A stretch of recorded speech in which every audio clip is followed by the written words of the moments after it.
આજે આપણી સામે બાઇબલનો એક મોટો કોયડો છે. જૂના કરારમાં વારંવાર એક પાત્રનો ઉલ્લેખ આવે છે, યહોવાનો આત્મા.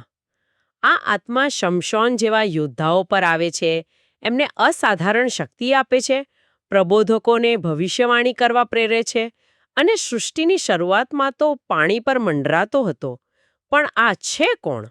શું એ પોતે પવિત્ર આત્મા છે કે પછી કોઈ બીજું? આપણી પાસે જે સ્ત્રોત છે તે એક ઊંડાણપૂર્વકનું વિશ્લેષણ છે. ચાલો એની મદદથી આ રહસ્ય ઉકેલવાનો પ્રયત્ન કરીએ. અને આ રહસ્યની શરૂઆત જ એક વિરોધાભાસથી થાય છે. એક તરફ બાઇબલ એકદમ સ્પષ્ટ કહે છે કે ઈશ્વર સર્વવ્યાપી છે. યર્મિયા પ્રબોધક કહે છે, શું હું સ્વર્ગ અને પૃથ્વી પર સર્વત્ર નથી? એટલે કે ઈશ્વરથી છુપાવવા માટે કોઈ જગ્યા જ નથી. તેઓ બધે જ છે. બરાબર. આ તો બાઇબલનો મૂળભૂત સિદ્ધાંત છે. પણ તો પછી વિરોધાભાસ ક્યાં છે? વિરોધાભાસ એ છે કે બીજા શાસ્ત્ર વચનો કહે છે કે ઈશ્વર પોતાને છુપાવે છે. તો સવાલ એ થાય કે જો તેઓ બધે જ હાજર હોય તો તેઓ પોતાને છુપાવી કેવી રીતે શકે? આપણો સ્ત્રોત આ ગૂંચને ઉકેલવા માટે એક રસપ્રદ વિચાર રજૂ કરે છે. તે કહે છે કે જૂના કરારના સમયમાં પિતા ઈશ્વર અને અવતાર પહેલાના પુત્ર ઈશ્વર એ ભૌતિક જગતમાં સીધા પ્રગટ થયા ન હતા. એક મિનિટ, આ થોડુંક જટિલ છે. સીધા પ્રગટ ન થયા એનો શું અર્થ? આને સમજવા માટે એક ઉદાહરણ લઈએ. માની લો કે સૂર્ય પોતે પૃથ્વી પર ઉતરી આવે તો બધું ભસ્મ થઈ જાય. બરાબર. એની શક્તિ અને તેજ એટલું પ્રચંડ છે કે પૃથ્વી તેને સહન ન કરી શકે. પણ એની ગરમી અને પ્રકાશ અહીં પહોંચે છે અને જીવન ટકાવી રાખે છે. સ્ત્રોત કંઈક એવું જ કહે છે કે પિતા અને પુત્રની સીધી સંપૂર્ણ હાજરી એ સમયે સૃષ્ટિ માટે કદાચ વધુ પડતી હતી.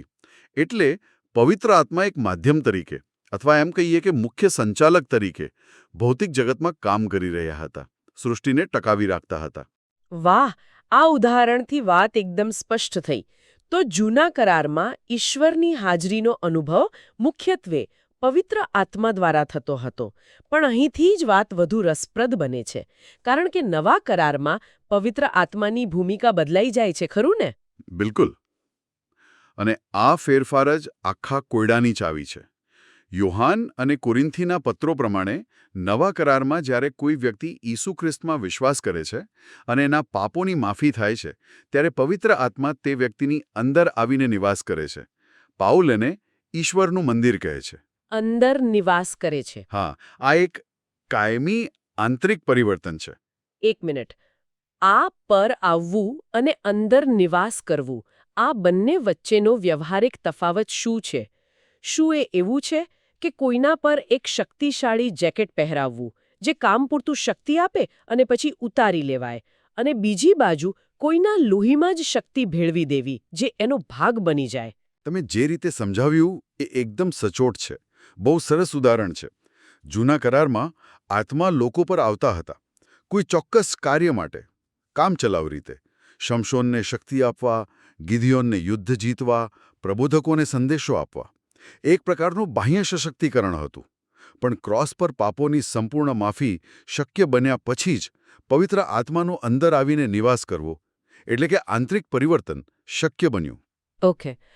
આ પૃષ્ઠભૂમિ ખરેખર મહત્વની છે. કારણ કે હવે જે બે શક્યતાઓ આપણો સ્ત્રોત રજૂ કરે છે તે જૂના કરારને જોવાની આપણી આખી દ્રષ્ટિ બદલી શકે છે. પહેલી તો એ જે આપણે સામાન્ય રીતે માનીએ છીએ, પણ બીજી શક્યતા ખરેખર ચોંકાવનારી છે. હા, તો ચાલો એ બે શક્યતાઓ જોઈએ. પહેલો મત એ છે કે યહોવાનો આત્મા એ પોતે પવિત્ર આત્મા જ હતા, જે સીધા લોકો પર કામ કરતા હતા. આ સૌથી પ્રચલિત સમજ છે. અને બીજો મત, જે થોડો અલગ છે, તે કહે છે કે આ યહોવાનો આત્મા એ યહોવા સાથે જોડાયેલા શક્તિશાળી આત્માઓ, એટલે કે સ્વર્ગદૂતો હતા. દૂતો?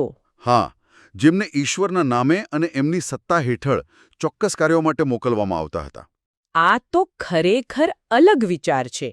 ચાલો આ બંને મંતવ્યોને શાસ્ત્રના ઉદાહરણોની કસોટી પર ચકાસીએ. શરૂઆત કરીએ ઉત્પત્તિના પુસ્તકથી, જ્યાં લખ્યું છે કે ઈશ્વરનો આત્મા પાણી પર મંડરાતો હતો. આ કિસ્સામાં બંને મંતવ્યો સરળતાથી લાગુ પડે છે.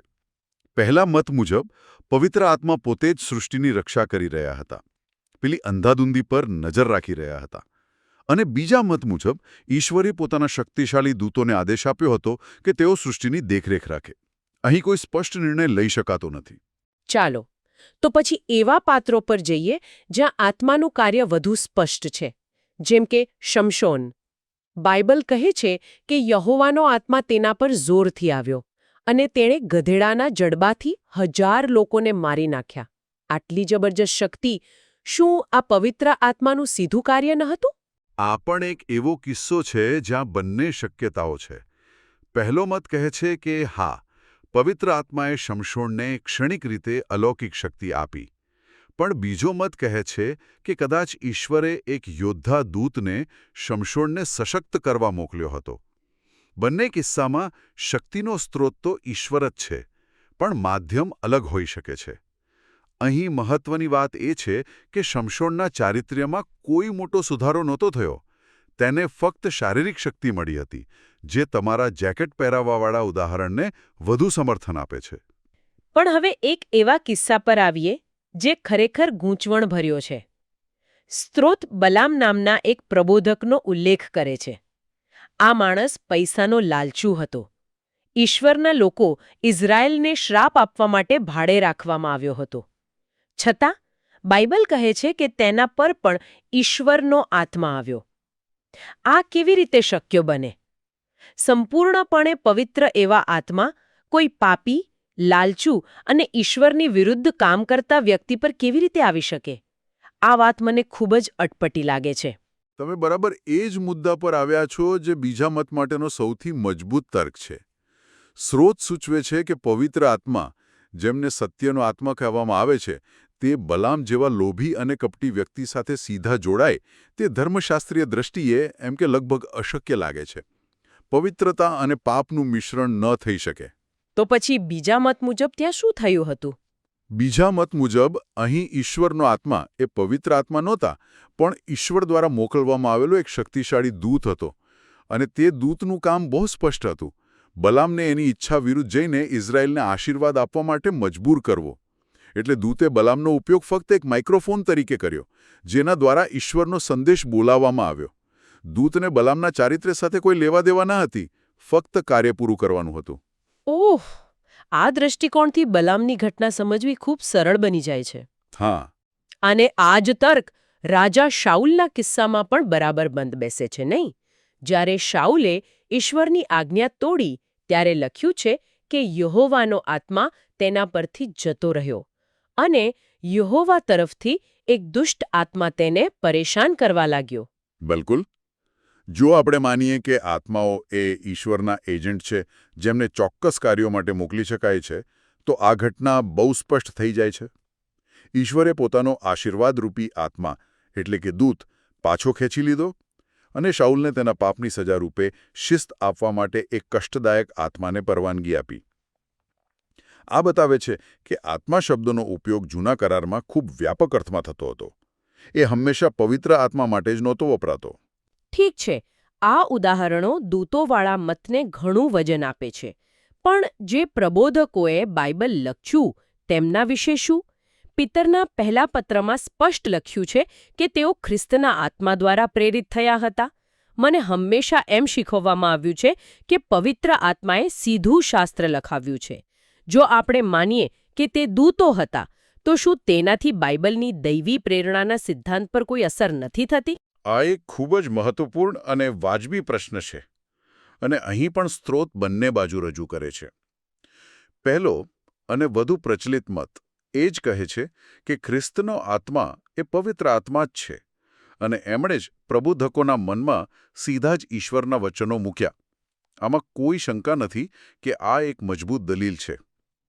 અને બીજો મત આને કેવી રીતે જુએ છે? બીજો મત એવું સૂચન કરે છે કે ખ્રિસ્તનો આત્માનો અર્થ એવો પણ થઈ શકે છે કે ખ્રિસ્તની સત્તા હેઠળ કામ કરતો એક દૂત. જેમ નવા કરારમાં ગેબ્રિયલ દૂતે મરિયમને સંદેશો આપ્યો, તેમ જૂના કરારમાં પણ દૂતો ઈશ્વર અને મનુષ્યો વચ્ચે સંદેશવાહક તરીકે કામ કરતા હતા. દાનિયેલના પુસ્તકમાં આના સ્પષ્ટ ઉદાહરણો છે. આ મત મુજબ પ્રેરણાનો મૂળ સ્ત્રોત હજુ પણ ઈશ્વર જ છે, શબ્દો ઈશ્વરના જ છે, પણ તેને પહોંચાડનાર એક દૂત છે.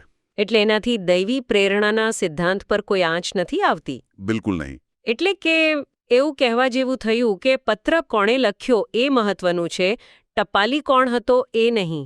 એકદમ સાચું. હસ્કિયલના પુસ્તકમાં પણ એવી ઘટના છે જ્યાં આત્મા તેમને ઉપાડીને એક જગ્યાએથી બીજી જગ્યાએ લઈ જાય છે. આ પણ પવિત્ર આત્માનું સીધું કાર્ય હોઈ શકે છે અથવા કોઈ શક્તિશાળી દૂત દ્વારા થયેલું કાર્ય. બંને કિસ્સામાં તે ઈશ્વરની શક્તિનું જ પ્રદર્શન છે. આપણે બંને બાજુના તર્ક જોયા અને સાચું કહું તો બંને દમદાર લાગે છે. શમશોન અને પ્રબોધકોનો કિસ્સો એક તરફ ખેંચે છે તો બલામ અને શાઉલનો કિસ્સો બીજી તરફ. આ તો ગૂંચવાડો ઊભો કરે છે. તો આપણો સ્રોત આ ગૂંચને કેવી રીતે ઉકેલે છે? અંતે યહોવાનો આત્મા કોણ હતા? રસપ્રદ વાત એ છે કે સ્રોત કોઈ એક મતને સંપૂર્ણ સાચો અને બીજાને સંપૂર્ણ ખોટો નથી ઠેરવતો. તે બ્લેક એન્ડ વ્હાઇટ જવાબ આપવાને બદલે એક ખૂબ જ સુંદર અને સમાધાનકારી નિષ્કર્ષ પર આવે છે. અને તે નિષ્કર્ષ શું છે? નિષ્કર્ષ એ છે કે યહોવાનો આત્મા મૂળભૂત રીતે પવિત્ર આત્મા જ છે. અંતિમ સત્તા, શક્તિ અને આદેશ તેમના જ છે. પરંતુ એવું લાગે છે કે પવિત્ર આત્મા ઘણા કિસ્સાઓમાં સીધા પોતે કામ કરવાને બદલે પોતાના એજન્ટ તરીકે દૂતોને આજ્ઞા આપીને તેમના દ્વારા કાર્યો કરાવતા હતા. એટલે કે સેનાપતિ પોતે દરેક મોરચે લડવાને બદલે પોતાના સૈનિકો અને અધિકારીઓને આદેશ આપે, એના જેવું. બરાબર, એ જ ઉદાહરણ. અંતિમ વિજય સેનાપતિનો જ ગણાય, ભલે યુદ્ધ સૈનિકો લડ્યા હોય. તેવી જ રીતે અંતિમ સત્ય એ છે કે ભલે ઈશ્વર સીધું કાર્ય કરે કે દૂતો દ્વારા, તે હંમેશા ઈશ્વરનું જ કાર્ય ગણાય છે અને તેમની જ ઈચ્છા પૂર્ણ થાય છે.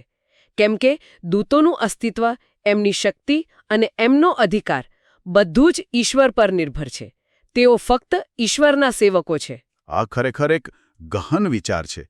એવું દર્શાવે છે કે ઈશ્વર પાસે અમર્યાદ શક્તિ છે અને તેઓ બધું એકલા કરી શકે છે. છતાં પણ તેઓ પોતાની સૃષ્ટિને, ભલે તે દૂતો હોય કે મનુષ્યો, પોતાના ભવ્ય કાર્યમાં સામેલ કરવાનું પસંદ કરે છે. હા, અને આ ઈશ્વરની નમ્રતા અને તેમની યોજનાની સુંદરતા દર્શાવે છે. તે આપણને બતાવે છે કે ઈશ્વર એકલા કામ કરવાને બદલે એક ટીમ તરીકે સહયોગથી કામ કરવામાં આનંદ માણે છે. તો આજે આપણે એક જટિલ કોયડો ઉકેલ્યો. જૂના કરારનો યહોવાનો આત્મા કોણ હતો? અને જવાબ મળ્યો કે તે પવિત્ર આત્માની સત્તા હેઠળ કામ કરતી એક વ્યવસ્થા હતી, જેમાં ક્યારેક તેઓ પોતે સીધા કામ કરતા હતા તો ક્યારેક પોતાના દૂતો દ્વારા. આ સમજ જૂના કરારની ઘણી ઘટનાઓ પર નવો પ્રકાશ પાડે છે. અને આખી ચર્ચાના અંતે એક વિચાર પ્રેરક પ્રશ્ન ઊભો થાય છે, જેનો જવાબ આપણા સ્રોતમાં નથી, પણ જેના પર મનન કરવા જેવું છે. કયો પ્રશ્ન? પ્રશ્ન એ છે કે જો જૂના કરારમાં ઈશ્વર ચોક્કસ કાર્યો માટે દૂતોનો આટલો બહોળો ઉપયોગ કરતા હતા, તો આજના સમયમાં નવા કરાર હેઠળ જ્યાં પવિત્ર આત્મા વિશ્વાસીઓની અંદર નિવાસ કરે છે, ત્યાં શું થાય છે? આપણા જીવનમાં પવિત્ર આત્માના સીધા કાર્ય અને દૂતો દ્વારા થતા પરોક્ષ કાર્ય વચ્ચે આપણે કેવી રીતે તફાવત કરી શકીએ? અથવા શું આવો તફાવત કરવો પણ જરૂરી છે? આ એક એવો પ્રશ્ન છે જે આપણને ઈશ્વરના રહસ્યમય પણ અદ્ભુત કાર્યો પર વધુ ઊંડો વિચાર કરવા પ્રેરે છે.